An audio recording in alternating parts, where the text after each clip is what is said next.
In the kitchen where morning sunlight streamed in, Erin Watson was carefully pouring coffee while organizing the day's schedule in her mind. She had an important presentation at the architectural firm, followed by her son Oliver's art exhibition, and then the monthly barbecue at her parents' house in the evening. She let out a deep sigh. "Mom's probably going to shower Lisa's child with praise again today," Erin muttered. Erin's husband Michael came down the stairs and placed his hand on her shoulder. "Good morning." "Lost in thought again?" "Sorry," Erin smiled. "It's not about work. I was thinking about tonight's barbecue." Michael Watson was successful as an IT consultant, but his gentle nature and depth of understanding were his greatest strengths. He placed his cup beside Erin's and poured himself some coffee. "Barbara and Frank," he showed his understanding. "You're worried for Oliver's sake, aren't you?" Erin Watson had achieved great success in her career as an architect. Her designs had shaped the new Chicago skyline, but her relationship with her parents was complicated. She pulled her long blonde hair back while taking a sip of coffee. "My parents always give Lisa's family special treatment. I didn't mind at first. I've walked my own path and am independent. But now I can see that Oliver is hurting." Before she could finish speaking, 10-year-old Oliver Watson came racing down the stairs. The boy with delicate features and intelligent eyes held his school backpack in one hand. In the other, he carried his latest artwork, an impressive watercolor landscape. "Mom, I'm taking this to the art show today," he said excitedly. Erin felt proud of her son's talent and took his painting. "It's wonderful, Oliver. I hope Grandma and Grandpa can see it today too." Oliver's expression clouded slightly. "Grandma didn't look at my paintings last time either. She was watching Amy's gymnastics video the whole time." Erin and Michael exchanged glances. Barbara Morrison, a 64-year-old former high school teacher, was known for her strict and controlling personality. Her husband Frank Morrison, a 66-year-old veteran, rarely contradicted his wife. "This time will be different," Erin tried to reassure her son, but she was also trying to convince herself. After breakfast, Erin sent Oliver off to school and headed to work. That afternoon, she successfully delivered her important presentation, receiving enthusiastic applause from the client. However, her mind was already on the family gathering that evening. After picking up Oliver from school, they headed to the art exhibition. Oliver's paintings received much praise, and the art teacher spoke enthusiastically about his talent. Erin felt proud of her son but couldn't help wishing that her parents would be equally proud of him. "Will I show Grandma and Grandpa my painting at tonight's barbecue?" Oliver asked.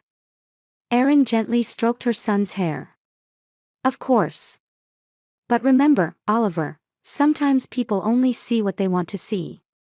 That doesn't diminish your talent or your worth." Back at home, while preparing for the barbecue, Erin thought about past gatherings. The monthly family gatherings were always held at Barbara and Frank's house, with Lisa's family taking center stage. Lisa Clayton, Erin's 32-year-old sister, was a stay-at-home mom, financially and emotionally dependent on their parents. Her husband Jason Clayton was a real estate agent who desperately tried to please his in-laws. And their 8-year-old daughter Amy was spoiled by her grandparents, getting everything she wanted. Erin had quietly endured this unfair treatment for years, but recently she had begun to notice that Oliver was being ignored by his grandparents. "I want to talk to you before the barbecue," Michael said in the evening as they were getting ready. His expression was serious. "What is it?" Erin paused from preparing the salad. "Your mother called me yesterday. She wanted my opinion on Amy's birthday present. They're planning a family trip to Disneyland." Erin stopped what she was doing. "What did they give Oliver for his birthday?" "A used basketball and a $10 bill, wasn't it?" Michael nodded. "I don't think we should let this continue. We need to do something to change your parents' behavior." Erin took a deep breath. "I never wanted to ruin my relationship with my parents. But I can't bear to see Oliver feeling unloved by his grandparents. In the car on the way to the barbecue that night, Aaron turned to Oliver. Stay calm tonight no matter how you're treated. Sometimes you can learn a lot just by quietly observing. Oliver looked puzzled but nodded. Okay, Mom. Aaron was surprised by her own determination. Tonight was not just about observing but standing up for her son. She took Michael's hand and nodded quietly. She knew he felt the same way. When Erin's car pulled up in front of her parents' house, she felt a slight tightness in her chest. The large white two-story house always evoked mixed emotions in her. It was a place where childhood memories mingled with adult frustrations. Here we are, everyone, Erin called to Oliver in the back seat. Michael squeezed her hand and gave a small nod. Ready? Yes, I'm ready, Erin said with a determined expression. Erin took a bowl of homemade quinoa salad from the passenger seat, and Michael carried a small box of desserts. Oliver carefully carried his art exhibition painting. The three of them walked along the gravel path toward the well-maintained garden. On this Sunday in May, beneath a clear blue sky, the lawn shone a vivid green. At the back of the garden stood a large oak tree, under which Lisa's family was already relaxing at the picnic table. Barbara Morrison had her granddaughter Amy on her knee and was stroking Amy's golden curls. Here, Amy, I brought your favorite ribbon. Barbara was tying a bright pink ribbon in Amy's hair. Oh, Erin, you're here, she said. Barbara's voice notably dropped in tone when she noticed her daughter's arrival. Frank Morrison stood proudly in front of the grill, wearing a white apron, preparing the meat. He was engaged in conversation with Jason Clayton and waved when he noticed Erin's family. Hey, you finally made it, Frank called out. I just started the fire. Erin smiled as she entered the garden. Hello, Mom, Dad. She placed the salad bowl on the table. Barbara looked at it and pursed her lips. Oh, salad again. Can't you make something more elaborate? Erin took a deep breath and controlled her emotions. Mom, this is a special quinoa and vegetable salad. I only used organic ingredients. It was a hit with my colleagues at work. Barbara waved her hand dismissively. Yes, that's fine, she said, turning back to Amy immediately. Now Amy, Grandma baked special cookies for you. Chocolate chip and peanut butter, your favorite.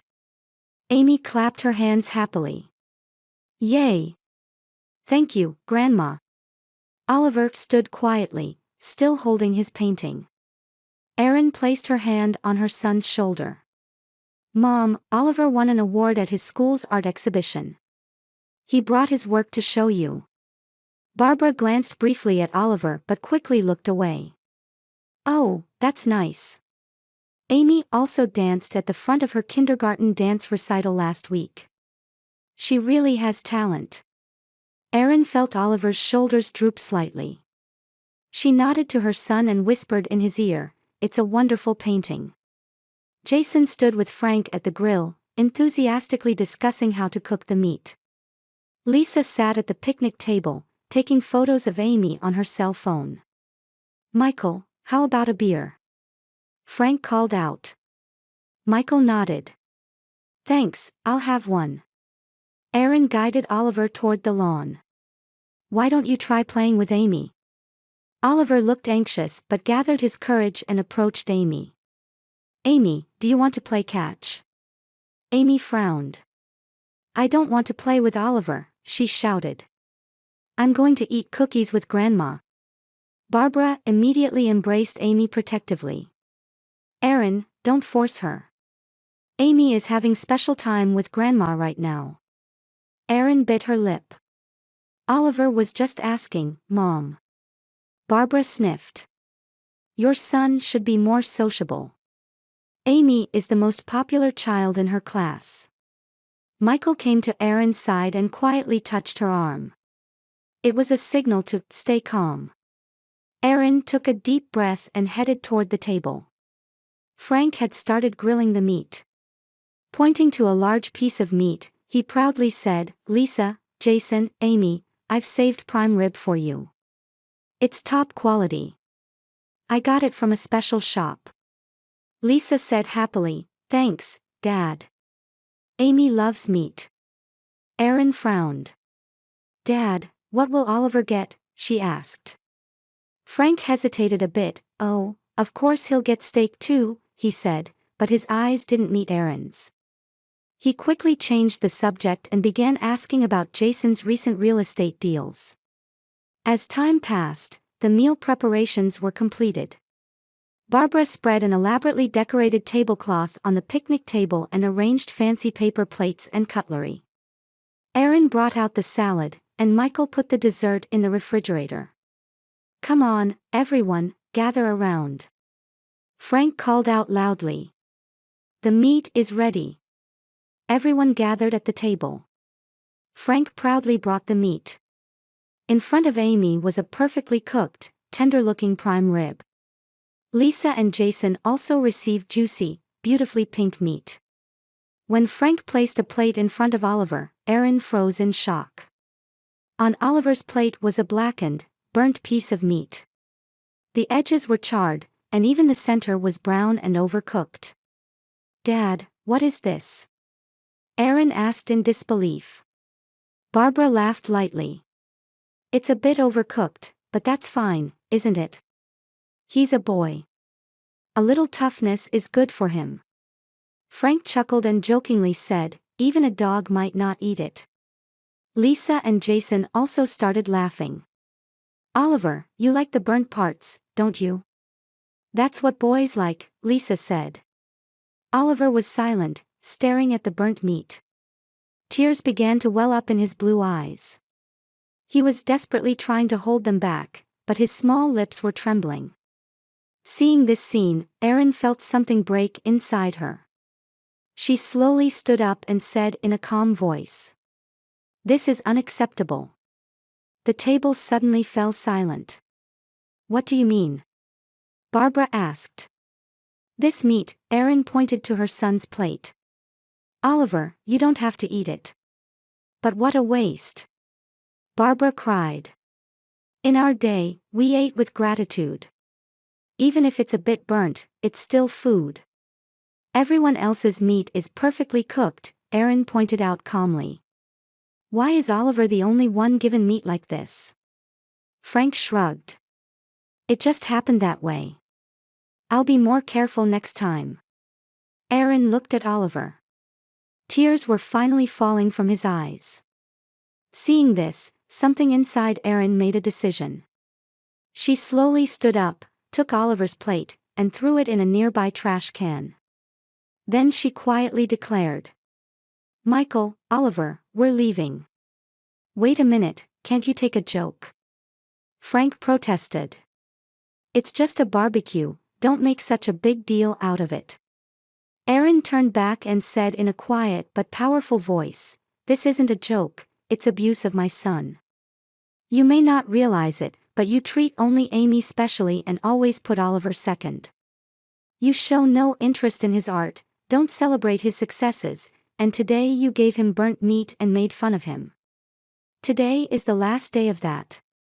Barbara's face flushed. "You always overreact. You're too sensitive." "This isn't an overreaction. If anything, my reaction is long overdue," Erin responded calmly. She took Oliver's hand, and Michael stood up and placed his hand on Oliver's shoulder. "For years, I've pretended not to see your unfair treatment. But it's over now." Lisa stood with her mouth open, at a loss for words. Jason looked uncomfortable, glancing at Frank and Barbara. Only Amy, not understanding the situation, continued happily eating her prime rib. Erin's family quietly left the garden and headed to the car. No one tried to stop them. In the car, Oliver asked in a small voice, "Mom, did I do something wrong? Were Grandpa and Grandma angry?" Erin sat next to her son and held him tightly. "Absolutely not. This is Grandma and Grandpa's problem. You did nothing wrong." You're a wonderful child. Michael, starting the car engine, looked at Erin and Oliver in the rearview mirror. It's okay, champion. Sometimes even adults make mistakes. But don't worry, Mom will fix this. Erin gently wiped the tears from Oliver's cheek. But don't worry, I'll fix this. I promise. As the car slowly pulled away, Erin looked at her parents' house through the window. A new determination was growing within her. Erin's family car drove quietly along the night road. Oliver had fallen asleep in the back seat, exhausted, and Michael, holding the steering wheel, occasionally glanced at his wife in the rearview mirror. Erin's expression was hard, her hands clenched on her knees. No one exchanged words, but the car was filled with heavy emotions. Upon returning home, Michael gently lifted Oliver and carried his sleeping son to his bedroom upstairs. Erin stood in the kitchen, mechanically making tea. Her mind was full of the events at the barbecue. When Michael came down the stairs and entered the kitchen, Erin was leaning on the counter, letting out a deep sigh. "How's Oliver?" she asked without turning around. Fast asleep, Michael placed his hand on her shoulder. He was tired today. Erin finally turned and looked into Michael's eyes. Her eyes were moist with anger and sadness. "I made tea," she said, her voice small and trembling. They sat on the sofa in the living room, holding cups of warm chamomile tea. After a moment of silence, Erin finally spoke. "That crossed the final line," she said, trembling with anger. "For years, I've tolerated my parents' behavior. Their favoritism toward Lisa, their refusal to acknowledge my success. But today..." She faltered. "I couldn't bear to see Oliver hurting," Michael said quietly. "When I saw tears in his eyes, I felt something break inside me too." Erin took a sip of tea and set down her cup. "I can't stand to see him feeling unloved by his grandparents anymore. This isn't just favoritism, it's outright abuse." Michael nodded. Today made it clear. This isn't just a generational gap or a lack of understanding. They're intentionally hurting Oliver. "We should take action," he continued. "But what should we do?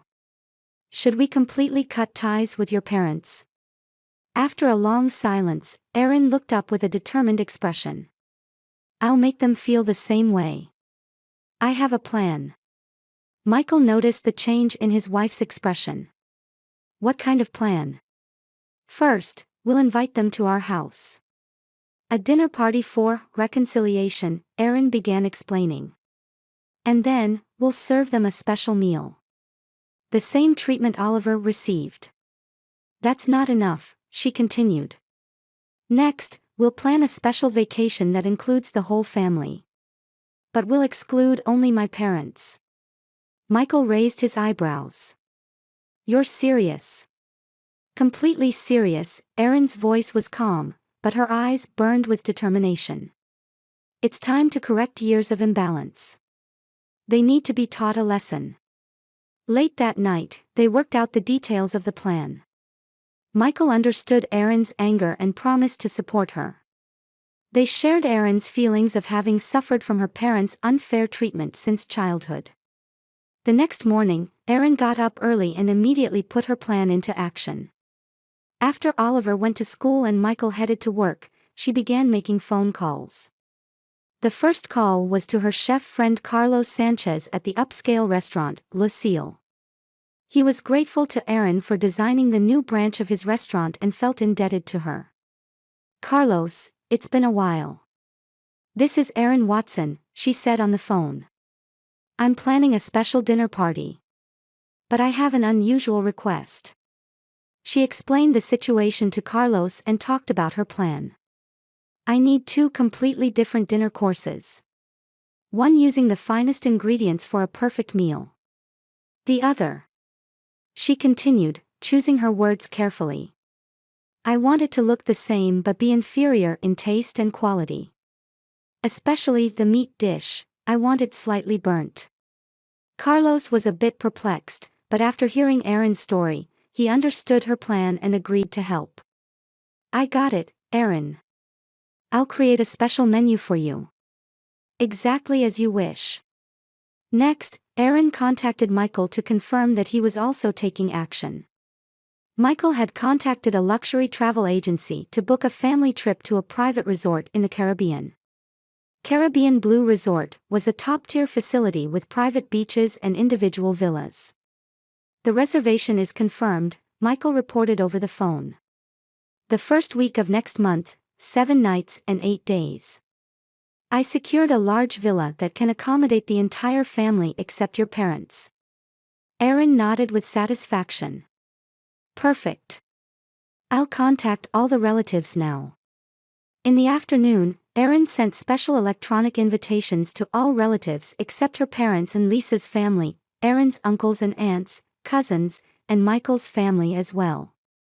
The invitation for a special family reunion party in the Caribbean included photos of the luxurious resort and a note saying, "Please keep this a secret from Barbara and Frank as there is a surprise element." Responses began arriving immediately. Many relatives excitedly confirmed their participation. A message from Erin's Aunt Karen was also attached. "I won't tell Barbara. We've been concerned about how she treats Oliver for a long time." By the time Michael returned from work and Oliver came back from school, Erin was still in her study making plans. Oliver came into the room and peeked over his mother's shoulder. "Mom, what are you doing?" he asked curiously. Erin closed the screen and turned to her son with a smile. "Just making some plans," she gently stroked his hair. "Sometimes, Oliver, people need to accept the consequences of their actions. This is an adult matter, so don't worry about it." Oliver seemed to be trying to understand his mother's words. "Is it about Grandma and Grandpa?" Erin was surprised by her son's perceptiveness. "Yes. But don't worry. Mom will make everything better," she gave him a reassuring smile. "How's your homework? Need help?" 2 weeks later, all preparations were complete. Erin took a deep breath and called her parents. "Mom?" When Barbara's voice came through the phone, Erin tried to keep her voice calm. "Hello, Mom," she said gently. "I have a suggestion for you. After the incident at the barbecue the other day, I'd like to host a special dinner party to repair our relationship. It will also be an opportunity to show you our new house." On the other end of the phone, Barbara seemed to hesitate. "Well, that's nice. But you were so angry." "Yes, I was angry," Erin admitted. "But thinking about Oliver, I believe family bonds are important. He needs a good relationship with his grandparents." Barbara was silent for a moment but finally agreed. "Of course, we should get along as family. I'll let Frank know." Erin proceeded with the conversation as planned. "Lisa's family has other plans, so they can't come. So let's make it a special night just for us." "It's a shame Lisa and Amy won't be there," Barbara's voice clearly showed her disappointment. Erin smiled and responded calmly, "But that will give you and Oliver more time to get to know each other better. He really wants to know you better." After hanging up, Erin reported to Michael. "They're coming. Next Friday, 7 p.m. Michael embraced his wife's shoulders. "Are you ready?" "No regrets." Erin shook her head. "No regrets. This isn't revenge, it's a lesson. To help them understand the weight of their actions." On the day of the dinner party, Erin and Michael's house was perfectly prepared. Beautiful flowers adorned the table in the dining room, and soft jazz music flowed through the room. Carlos and his assistant had entered through the back door and were making final preparations in the kitchen. Erin placed an expensive bottle of wine on the table and said to Michael, "Carlos has prepared the food according to my instructions. The main dishes look the same, but..." She smiled slightly.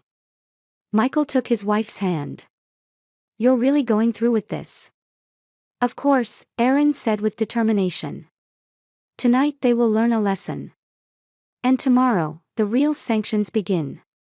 She gazed at her parents' seats at the dining table. They looked like the luxurious table settings for everyone else, but hidden there was the special hospitality that only they would receive. The doorbell rang, and Erin took a deep breath and headed for the door. At 7 o'clock on Friday evening, Erin was looking out the large living room window. She wore a dark blue dress, her hair beautifully styled up. The outdoor lights installed in the garden cast a soft light into the evening darkness. Michael came down the stairs and stood beside her. He was wearing a fine navy suit. "Nervous?" he asked gently. Erin shook her head slightly. "Not nervous. Just want to make sure this is the right thing to do." Michael placed his hand on his wife's shoulder. "What you've decided is right. They need to understand what their actions lead to." Oliver was in the kitchen, curiously observing Carlos's assistants. He was wearing a neat shirt and pants, looking a bit more grown-up than usual. "Boss, everything is ready," Carlos emerged from the kitchen to report. Dressed in a white chef's coat, he exuded a professional air. "I've prepared the food as instructed." Erin smiled appreciatively. "Thank you, Carlos. I truly appreciate your help." The doorbell rang, and everyone in the room froze for a moment. Erin took a deep breath and headed for the entrance. Opening the door, she saw Barbara and Frank Morrison standing there. Barbara wore a beige dress with a pearl necklace. Frank was in a gray suit. Both looked a bit tense. "Good evening," Erin said in a calm voice. "Welcome." "Good evening, Erin," Barbara smiled slightly. "We brought this," she offered a bottle of wine. Erin accepted the bottle and invited them into the house. "Thank you. Please come through the living room to the dining area." Barbara and Frank stepped into the spacious living room and admired the high ceilings and the view from the large windows. Modern, elegant furniture was arranged throughout, and abstract artwork adorned the walls. "My, what a lovely home," Barbara exclaimed in surprise. "You two have really succeeded to afford such a fine house." Erin smiled. "Yes, it's the result of hard work. My architectural business is doing well, and Michael's IT consulting is expanding." Frank looked at the view outside the window and nodded appreciatively. "Impressive view. Must be a great investment as real estate too." Michael approached to greet them. He politely extended his hand and said, "Welcome." Oliver also appeared from behind the adults and gave his grandparents a small wave. "Hello, Oliver," Barbara said somewhat awkwardly. "How are you?" Oliver glanced at his mother before quietly answering, "I'm fine, thank you." Erin clapped her hands lightly. "Now, shall we proceed to the dining room?" She led the group. The dining room had a beautifully decorated table, with silver cutlery and crystal glasses gleaming. An elegant chandelier hung from the ceiling, under which Michael and Oliver were already seated. The entire room was bathed in warm light, with soft classical music playing in the background. "Please, sit here," Erin guided Barbara and Frank to one end of the table. She herself sat next to Oliver, while Michael sat on the opposite side of the table. Erin poured the wine and proposed a toast. "To family bonds," she said quietly. Everyone clinked glasses and took a sip of their drinks in a slightly awkward atmosphere. "How are Lisa and Amy?" Erin started the conversation. Barbara's expression brightened. "Oh, they're doing very well. Amy has started ballet lessons. She seems to have talent," her teacher was praising her. Erin smiled. "That's wonderful," she placed her hand on Oliver's shoulder. "Oliver also won first prize in the school art contest last week." Barbara and Frank looked a bit surprised.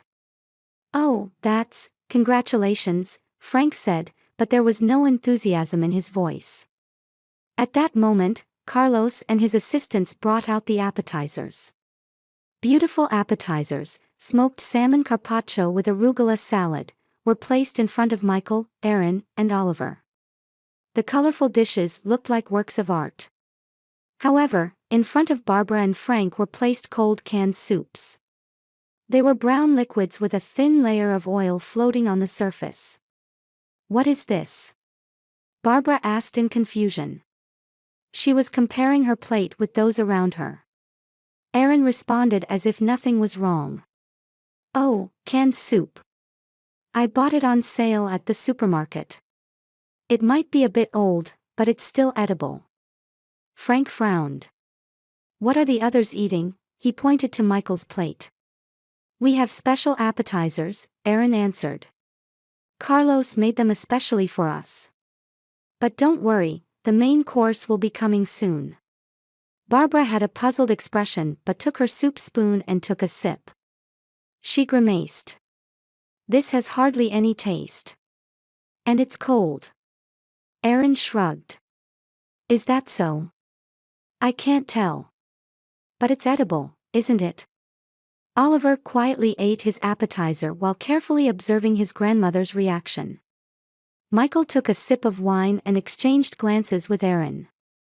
After the unpleasant appetizer time passed, Carlos brought out the main course. Perfect steaks, specially prepared by Carlos, were placed in front of Michael, Aaron, and Oliver. The juicy, tender-looking meat was served with a fragrant sauce and colorful vegetable sides. In contrast, blackened pieces of meat were placed in front of Barbara and Frank. The edges of the meat were charred, and the whole piece looked hard and shrunken. Barbara changed color and poked the meat with her fork. It was as hard as a stone. "This is inedible," she said angrily. "What is the meaning of this?" Aaron replied calmly. "It's a bit overcooked, but that's fine, isn't it? Even a dog might not eat it, but..." She spoke slowly, choosing her words carefully. Frank stared at the meat and then suddenly looked into Aaron's eyes. His face began to redden. "This is intentional, isn't it?" His voice was low, suppressing anger. "Yes, Dad," Aaron answered calmly. "This is exactly the same treatment Oliver received from you 2 weeks ago. You served Oliver burnt meat and laughed about it. How does it feel? Embarrassing? Hurtful? Do you feel worthless?" Barbara sat with her mouth open, dumbfounded. "That was just a joke." "A joke?" Aaron's voice rose slightly. "Serving burnt meat to a 10-year-old child and making everyone laugh at him is a joke." Frank sank deep into his chair. "We didn't mean it that way. You've always treated Oliver as second best," Aaron continued. "You make special cookies for Amy, give her premium meat, and praise her talents. But for Oliver, you refuse to recognize his artistic talent, his gentle heart, anything." Barbara began to cry. "This is so cruel of you. Punishing us, making us feel this way." Aaron stood up and took an envelope from a side table, handing it to them. "These are tickets for a family trip starting tomorrow. Caribbean Blue Resort in the Caribbean. Oliver, myself, Michael, and all the other relatives will be going. We invited Lisa's family too, but we didn't invite you." Frank stared at the envelope and checked its contents. His expression changed as he began to understand. "You're excluding us from a family trip?" "Yes," Aaron said firmly. "This is what you've been doing to Oliver for years. Excluding him from family gatherings, shutting him out of special moments, denying his value. Until you understand how you've been treating Oliver, you will be excluded from our lives. Parents should love their children equally. If not, you lose your privileges as grandparents." Barbara covered her face with trembling hands. "You're trying to shame us." "No," Aaron's voice softened slightly. "I want you to understand how Oliver has felt. How much he's been hurt every time he sees Amy getting special treatment. Tonight's dinner will be over in an hour. But Oliver's emotional wounds have lasted for years." Frank leaned his elbows on the table and held his head. The room was enveloped in heavy silence. Oliver said in a small voice, "I like to draw pictures. I wished Grandpa and Grandma would look at them." Those words brought fresh tears to Barbara's eyes. She stared at Oliver as if seeing him truly for the first time. "Oliver, she faltered. Erin placed her hand on her son's shoulder. "This isn't a cruel act but a lesson. An opportunity for you to change. If you truly love Oliver, think about what you should do." Michael stood up and said, "Carlos, please serve a real dinner for everyone. Let's eat together as a family for a new beginning." Carlos brought new dishes from the kitchen. This time, the same beautiful food was served to everyone. However, the atmosphere of the evening had changed. Barbara and Frank ate silently, occasionally staring at Oliver. In their eyes floated new emotions, shame and regret. Erin took a sip of wine and gazed at the night sky outside the window. In her heart, justice was being realized. Tomorrow, they would head to the Caribbean, leaving only her parents behind. And during that time, they would have time to think. She smiled as she watched Oliver happily eating his meal. A photo of Erin, Michael, Oliver, and relatives smiling against the backdrop of the Caribbean's turquoise blue sea and white sand beaches. Erin posted the photo on social media with the caption, "Best Family Vacation #LovingFamily #Caribbean Memories." A month had passed since the trip, but warm memories came flooding back each time she looked at the photo. Erin put down her smartphone and stood by the window, gazing at the garden. The Caribbean trip had been a wonderful experience.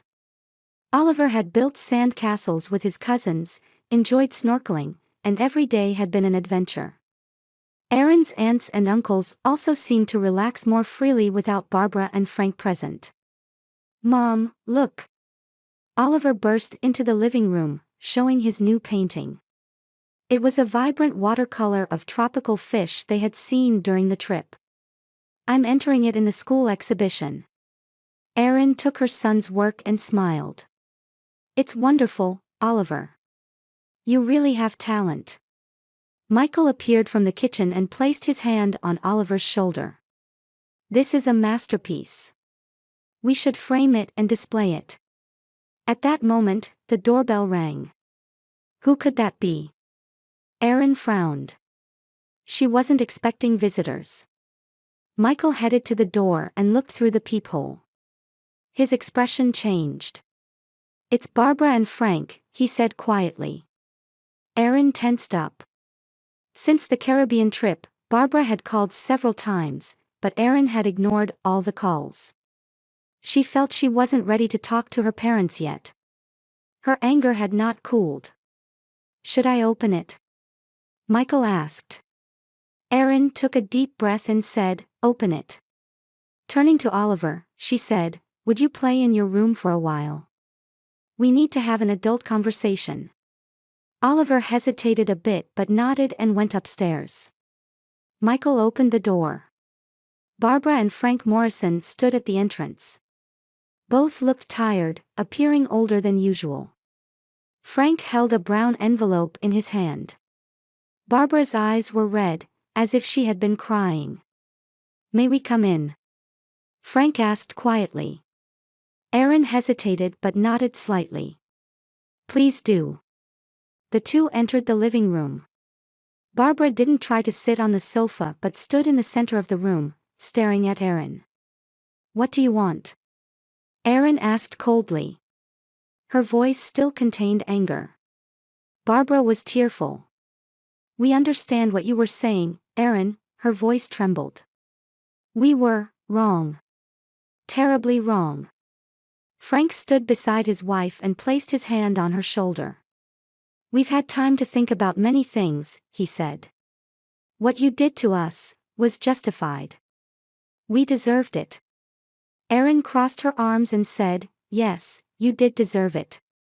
Frank opened the envelope and took out a letter. His hand was shaking slightly. "This is our apology and promise," he said as he began to read. Dear Erin, Michael, and especially Oliver. We acknowledge that for years, we have unconsciously treated you unfairly. We have favored Lisa's family and hurt Oliver.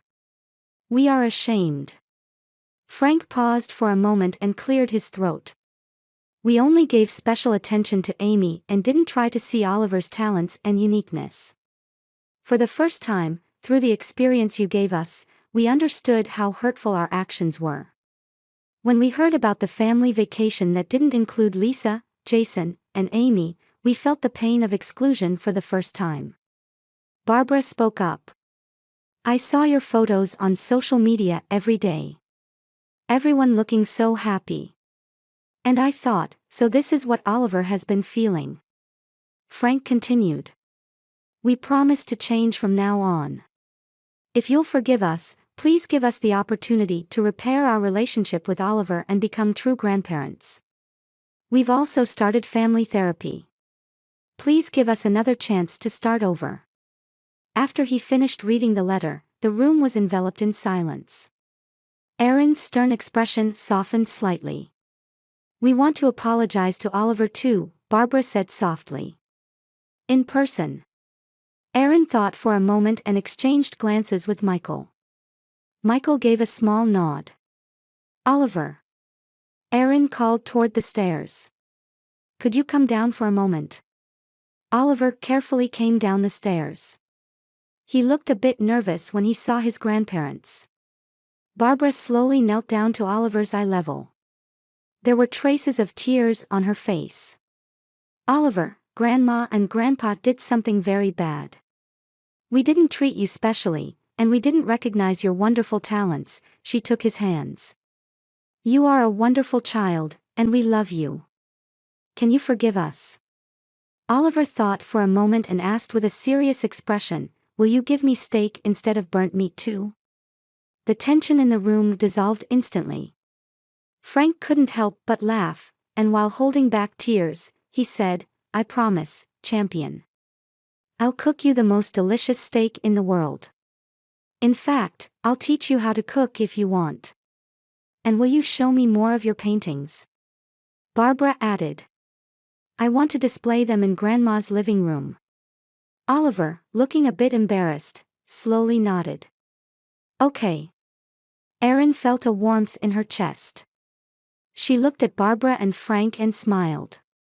Rebuilding our relationship will take time. But let's move forward step by step. Several months later, the Morrison family had changed significantly. Barbara and Frank attended weekly family therapy sessions and began to understand their behavior patterns and how they had been formed. Barbara, in particular, made an earnest effort to change. She began to recognize that her controlling personality had been influenced by her own mother. Lisa was initially angry about Erin's actions. How could you humiliate our parents like that? She protested. However, witnessing the change in her parents, she also began to reconsider her dependent relationship with them. I've been spoiling Amy too much, Lisa confessed to Erin one day. You were right. When autumn came, the entire Morrison family gathered at Frank and Barbara's house. Without the previous tension, the table was filled with laughter. Barbara baked special cookies equally for Oliver and Amy, and proudly displayed both children's recent works, Oliver's paintings and photos from Amy's dance recital.